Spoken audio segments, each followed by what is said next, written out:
রূপপুর পারমাণবিক বিদ্যুৎ কেন্দ্রে যন্ত্রপাতির কারিগরি পরীক্ষার কাজে চলছে চরম স্বেচ্ছাচারিতা। ফলে দফায় দফায় বাড়ছে প্রকল্প বাস্তবায়নের সময় এবং ব্যয়। বিদ্যুৎ কেন্দ্রের প্রথম ইউনিটে ৬৬ মাসে ১৭০০ টেস্টের পরিকল্পনা থাকলেও হয়েছে মাত্র ১৭১টি নন নিউক্লিয়ার টেস্ট। উদাসীনতায় পুড়েছে প্রায় ১০০ কোটি টাকার মোটর। স্পর্শকাতর পারমাণবিক স্থাপনায় এমন স্বেচ্ছাচারিতার বিষয়টি খতিয়ে দেখার তাগিদ বিশেষজ্ঞদের। ইউসুফ রানা ৩ পর্বের ধারাবাহিকের আজ প্রথম কিস্তি।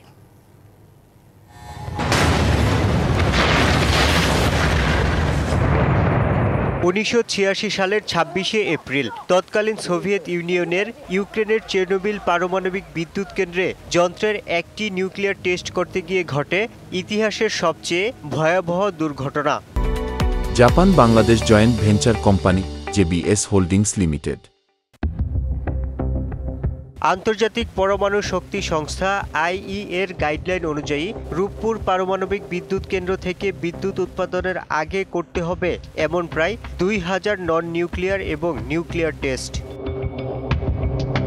কিন্তু স্পর্শকাতর এসব টেস্ট নিয়ে চরম স্বেচ্ছাচারিতায় মেতেছেন কর্মকর্তারা। চলতি বছর ১৯শে জুনের মধ্যে প্রথম ইউনিটে ১৭০০ টেস্টের পরিকল্পনা থাকলেও ৬৬ মাসে কর্মকর্তারা করেছেন মাত্র ১৭১টি নন নিউক্লিয়ার টেস্ট। এগুলোর মধ্যে A0 সাবস্টেজে ৩৯ মাসে ৫৫৯টি টেস্টের পরিকল্পনা থাকলেও হয়েছে মাত্র ১৬টি। A1 সাবস্টেজে ৯ মাসে ১১৮৭টি টেস্টের পরিকল্পনা নিয়ে ২৪ মাসে করা হয় ৯৯টি। A3 সাবস্টেজে ৩ মাসে ৫২৮টির জায়গায় হয়েছে ২০টি এবং A4 সাবস্টেজের ১৪৫টি টেস্টের কাজ শুরুই হয়নি।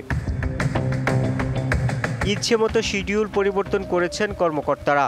শুধু তাই নয়, ১০৬টি টেস্ট বাতিলের প্রস্তাব করেছেন তারা। টেস্টের সময় উদাসীনতায় রিয়েক্টর কুলান পাম্প ৩-এর মোটর পুড়ে গেছে। প্রায় ১০০ কোটি টাকা দামের গুরুত্বপূর্ণ এই মোটর ছাড়া A3 সাবস্টেজে cold and hot functional test সম্ভব নয়। অথচ বিবৃতিতে দাবি করা হয় এই টেস্ট শেষ হয়েছে।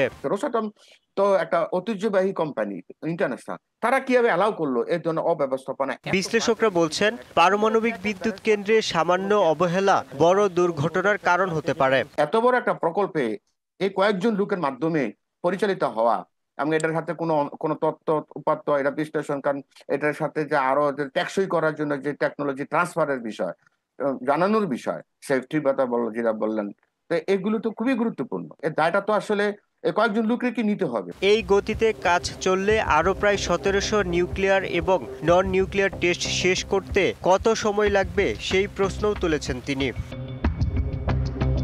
কারিগরি বিষয়ে তথ্য নেই জানিয়ে কর্মকর্তারা বলছেন ডিসেম্বর মাসে পরীক্ষামূলক বিদ্যুৎ উৎপাদনের লক্ষ্যে কাজ করছেন তারা। তবে বিষয়টি আমলে নিয়ে গত প্রায় ২ মাস যাবৎ টেস্টের কাজে গতি এসেছে বলে জানিয়েছেন বিজ্ঞান ও প্রযুক্তি মন্ত্রণালয়ের একজন শীর্ষ কর্মকর্তা।